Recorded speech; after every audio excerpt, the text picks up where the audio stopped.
So ito guys, yung aking pandilig sa mga dahon. So ito yung aking ginawa, no. So ang tubig nito is nilalagyan ko ng ng urea. So pero super liit ng quantity, no. Sa isang balde is ay isang butil or dalawang butil na urea lang na dinurog ko, no, tinunaw. So yun, para hindi makasunog ng ng dahon. So far naman is naman siya effective naman para sa akin, kasi ito yung halos mamamatay na ng mga dahon is or mga halos mamatay na is may mga bagong sibol.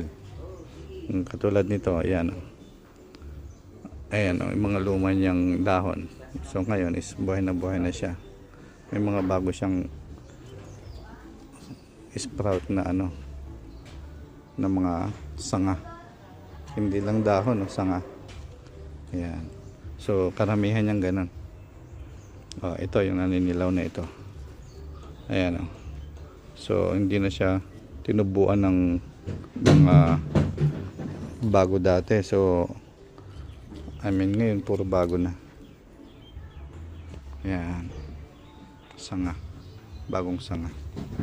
So far effective naman yung aking ginagawa.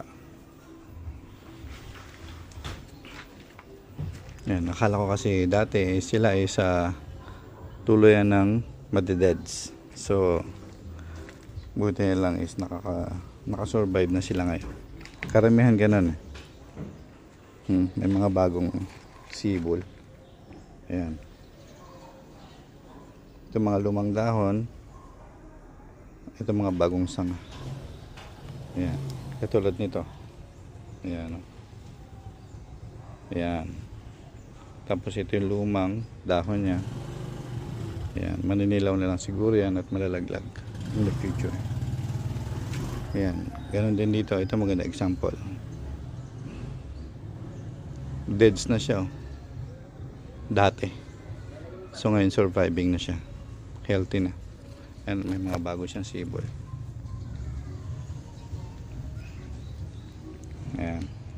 So basta wag lang kayo magdidilig ng sobra-sobra siguro para makasurvive siya. Ayaw niya ng tubig. Ayaw niya ng maraming tubig. Okay. So update lang ako guys sa inyo. Sunod na video.